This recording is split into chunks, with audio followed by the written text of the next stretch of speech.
This is a help video for the DC Operational Amplifiers game in Circuit Tutor, Level 3, Problem Type 2. So we'll go ahead and enter that game. And as always, we recommend that you view the introductory tutorial on this subject, which will be available there.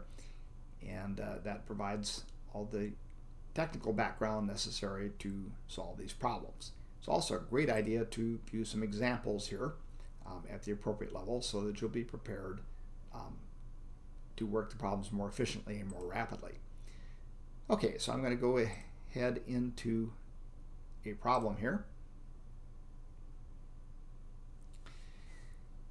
And so this problem is a little bit different. We'll discuss that in a moment. Here's the help information that just gives us a general procedure to follow, which can always be accessed from this button. But this circuit has two op-amps. This is what we call a multiple stage op-amp amplifier, or multi-stage amp. And we see we have one input represented by this independent voltage source here, which actually would more likely be a varying signal, but here it's just shown as a static DC value. And we can try to understand the circuit a little bit. This stage looks kind of like an inverting amplifier because there is the appropriate negative feedback from the output back to its negative input. Because the input is connected to the negative input, that would be the inverting type with a negative gain. However, there's an extra wrinkle here, is that there's also feedback coming from the output of the second amp back to this, which provides some additional negative feedback. And I'm not going to go into details of why that's done, but basically that's going to kind of stabilize things here. And then the second stage, the output of the first op-amp goes into the positive input of the second one, which we then recognize as being basically a non-inverting amplifier, which is going to provide additional positive gain. However, like I said, the overall gain is going to actually be reduced by the impact of feeding this output back to the negative input of the first stage. And this is a commonly used type of topology. Again, I won't get into all the discussion of it in details right now, but anyway, we need to go ahead and solve this the same way that we would do any op-amp circuit. So we need to remember that there is an infinite impedance between these inputs, so there's no input current on either of the two op-amps. And also, because we have negative feedback here provided to both of them, although this one is sort of indirect, but it is provided through the negative feedback going through this path on that particular stage. And so that's going to keep the V plus and the V minus the same on each of these two op-amps. Okay, so because we are going to do nodal analysis, it's not usually practical to do mesh analysis on op-amp circuits. So we're going to use the predefined ground. Remember that all these different ground symbols are all connected to the same place, so there's invisible wires here connecting them. And also the supply voltages, there's positive and negative supplies to each of these op-amps, and those are symbolized really by this ground symbol. There's no direct ground connection to an op-amp normally, but the supplies are indirectly connected through that ground symbol, to ground basically. And that's how we satisfy KCL here, because there's no current on the inputs, but there is current on the output. So that comes basically from the supplies and ultimately from the ground connection. Okay, so since we have a voltage source and we're doing nodal analysis, we will need to do a voltage constraint equation in the standard form. And so basically this voltage source fixes voltage V3 at a fixed value. So we're going to choose those terms here to express that. So V3 is just going to be equal to the value of that source, which is 7 volts. And again, the source basically says that V3 minus 0 equals 7, which is the same as this. So we'll check that. And that's correct. That's the only voltage constraint equation we have because there's only one independent voltage source. Remember, there's dependent voltage sources hidden inside each of the op-amps that are connected to the outputs, but those are not something we're explicitly considering here. Okay, so then we need for each of the op-amps, and now we have two of them, we need an op-amp input voltage constraint equation, which basically expresses the fact that this voltage equals this on both of these two op-amps. So we'll write it first for this op amp, and basically, since this voltage is 0 or ground, that means V4 must also be ground. So we'll just say V4 equals 0 and put in the 4 there. And that is correct for the first op amp. Now we need to write a similar equation for the second op amp. If we don't write this also, we won't have enough equations to solve for all of the unknown variables. So we need to say here that V5, this node voltage, equals V1, this node voltage, on the two inputs, again due to the negative feedback. So I could write that various ways. We could probably write just V5 minus V1 equals 0. That's one way to write it.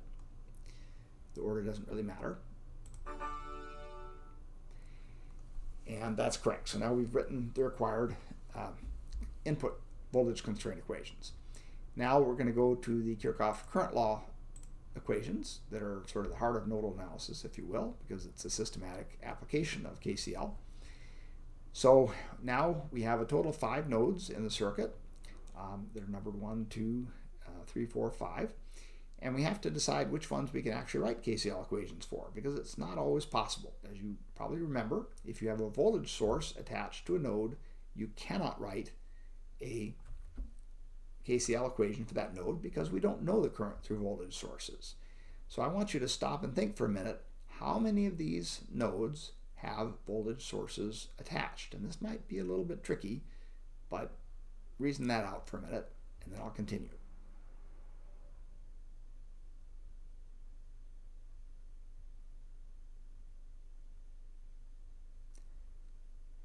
Okay, so you probably realized that node 3 has a voltage source attached. We cannot do it for node 3.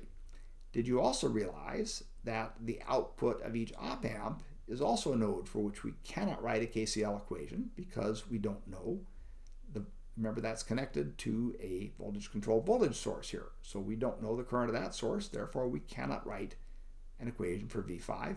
And likewise for V2 we can't do it either because again, that's connected to the voltage controlled voltage source inside this op amp. So those 3 are excluded, but we can do it for the other nodes. So V1, for example, we can do, and therefore we must do. So we'll select that one. And there we have one current going to ground. So that's just one node voltage involved, and this one involves 2 different node voltages. So that would take this type of term, and those are going to sum to 0 since there's only 2 currents. Remember, there's no current going through here, so we do not have to and cannot include a term for that. So the current going to the left there through the 2 ohm would be V1 divided by 2 ohms, since the other side is just 0 volts. And then going to the right through the 5 ohm would be V1 minus V2 divided by the 5 ohms. So we'll check that, and that is correct. And next now we can do it,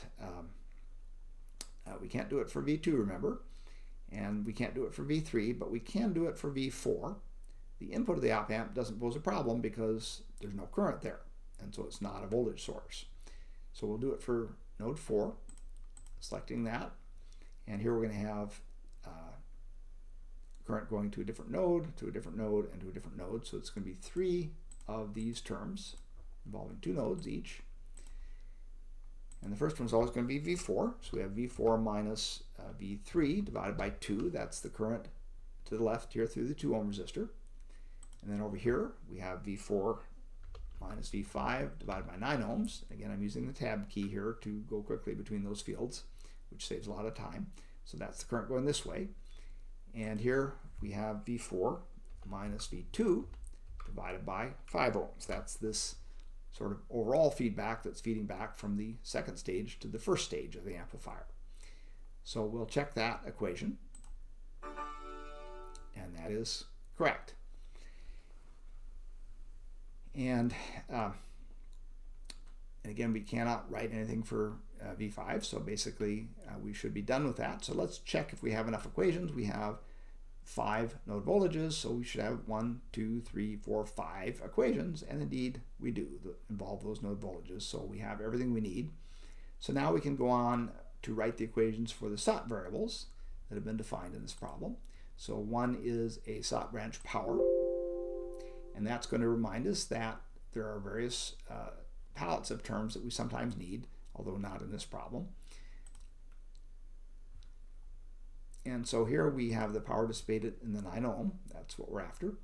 And that's going to be given by the standard V squared over R formula. Since we're doing nodal analysis, that's by far the most convenient thing to use.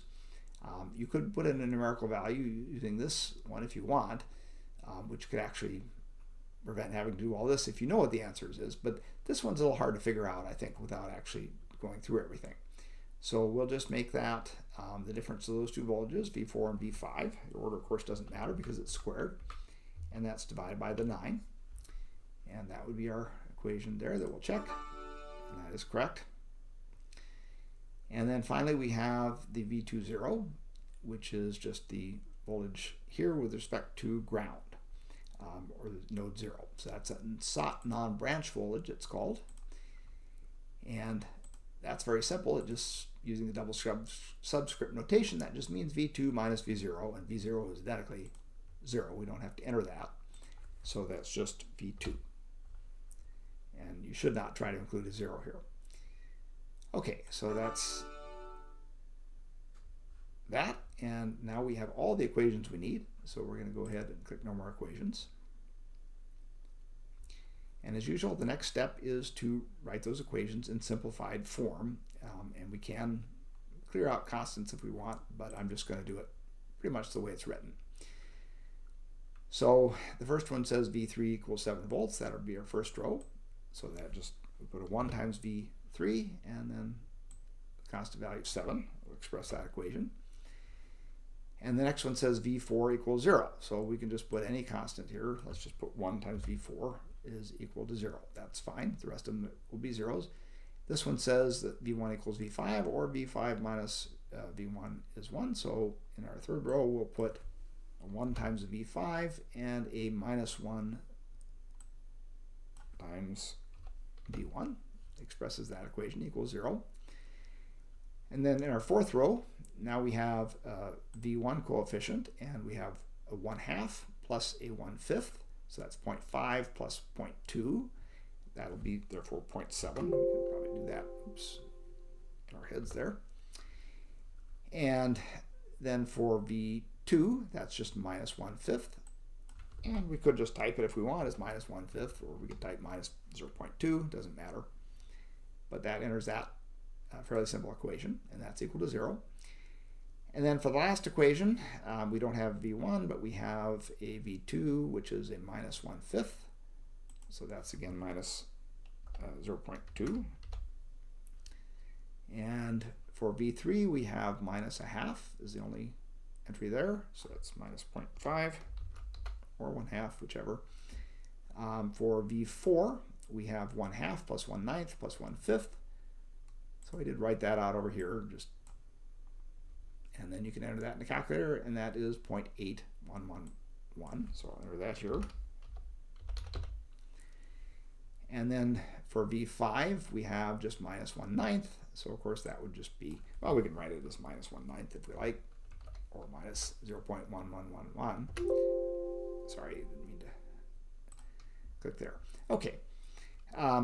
And that should be all the equations we need now. So we'll just check those, and those are correct.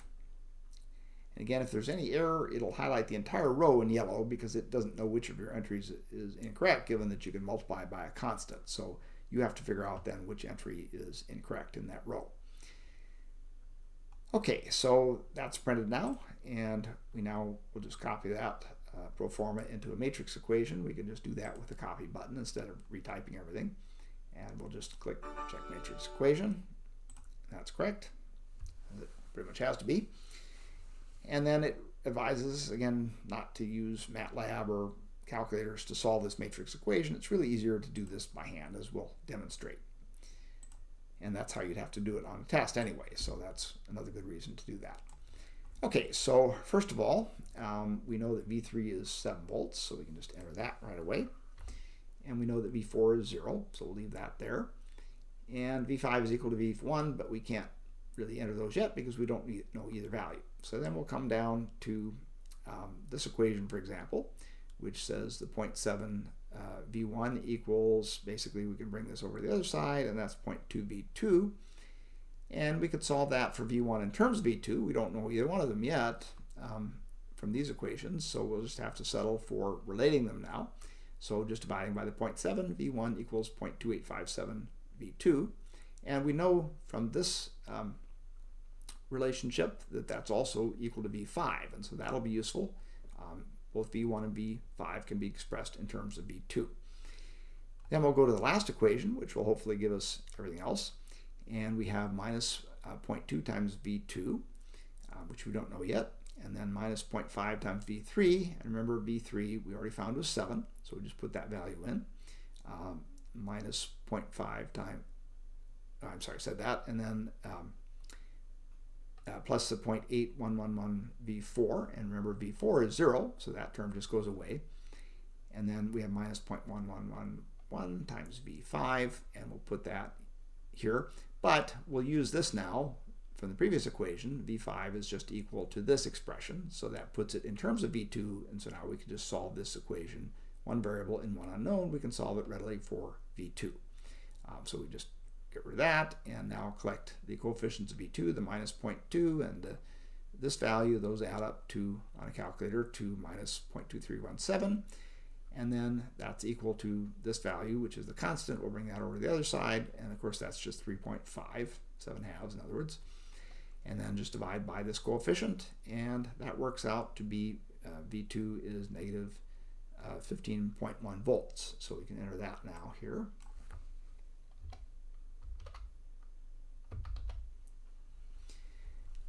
And then to find V1 and V5, we can go back to this relationship, and they're both going to be equal to 0.2857 times that value we just found for V2. And so we just plug that in and do that calculation is minus 4.315. So that's V1 is minus 4.315, and we can just copy that whole thing as well and paste it down here for V5. And that completes all the values, hopefully. So we'll check that, and that is correct. And then the final step is to evaluate the sought quantities using those sought quantity equations that we have here. So I've done that over here. So the power dissipated 9 ohm, V4 minus V5 quantity squared divided by 9 ohm, and we just put in the V4, remember, was 0, and so we just put in the V5 here, and it's just its magnitude, since it's going to be squared anyway, is all we need. So that's the 4.315 squared divided by 9, and that works out to 2.069 watts. So we'll put that in there. Or we could round it to 2.07, we'll be fine. So we just need 1% accuracy, basically. And then V2, 0. That's just equal to V2, which we already found is negative 15.1. So we'll check those values. And again, those are correct. And so the problem is completed, so it's going to generate the usual transcript of our work, which we can access from that review work button on the level menu.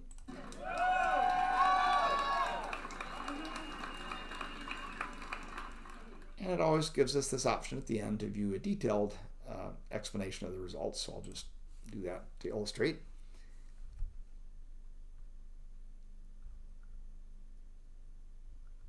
I'm going to blow that up there.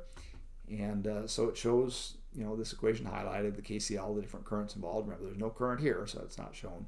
Anyway, you could also click Next and view the other equation as well. You can also get explaints, particularly if you want to know about op-amp constraint equations, the equivalent circuit. There's just a quick recap of what's in the introductory tutorial here, which might be useful to you. But we'll go ahead and close that now.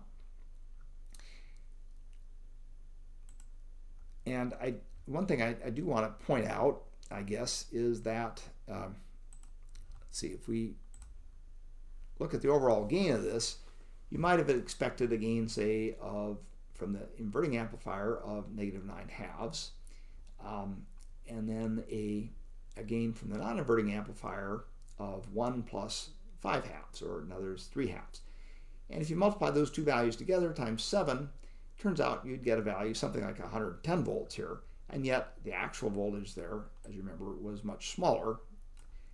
It's negative 15.1. So that shows the effect of the negative feedback from the final output back to the input stage on the negative side of the input stage. And that basically is reducing the overall gain of the multi-stage amplifier, which is sometimes a useful thing to do for reasons that I'm not going to go into detail about right now. One other thing we should always remember is that these numbers are all theoretical, because these are only going to be valid if our op amps are not in saturation. And so we would have to check something that's not even shown on this diagram, which is what are the positive and negative power supplies here.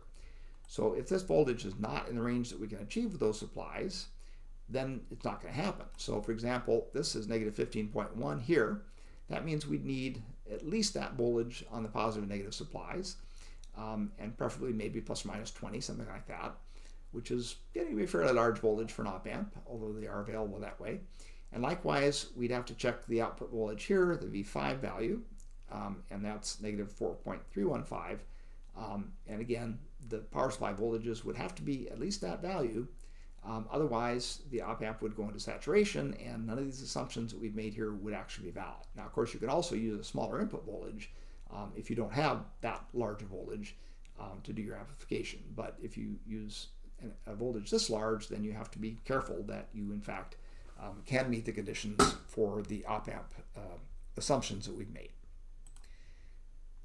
Okay, so I'm going to close that up, and again, you can view the transcripts from here, and here it's going to give us the survey, and that completes this problem.